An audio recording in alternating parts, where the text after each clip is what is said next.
The Netflix documentary Jerry Springer Fights Camera Action is out now, and with it has come a whole bunch of new information about Springer's hit talk show and the sordid history therein. Today on Movie Recap Pro, we take a look at the biggest reveals.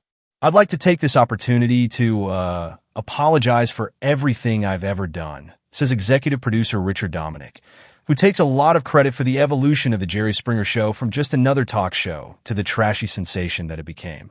He's described, at one point, as being like a mob boss in tactics. He was also behind the show's most outlandish ideas, including the Klan confrontation episode, where members of the Ku Klux Klan were welcomed onto the program, leading to an all-out brawl that would dictate how the show moved forward.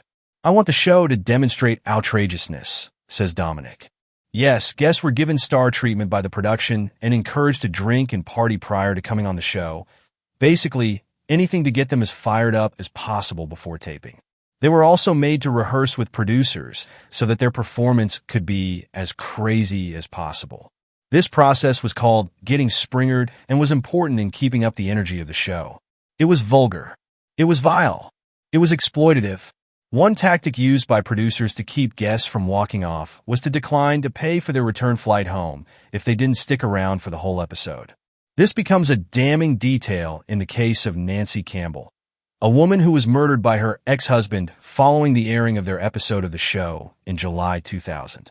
According to her son, Jeffrey, she was denied airfare home to Florida following the taping due to her refusal to continue the program. While she did eventually make it home, it was only months later that she was brutally killed, a crime seemingly prompted by the episode itself. I can't comment further. Do you remember those people at all? No one?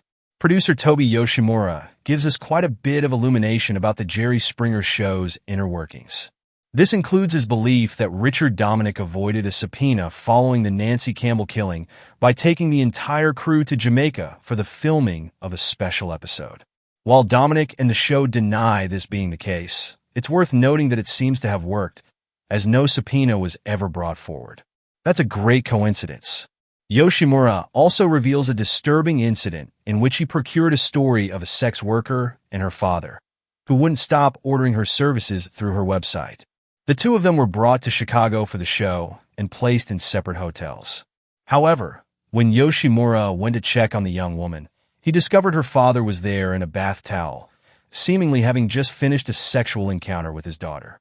The event was what led to Yoshimura quitting the show, although he would briefly return in 2006.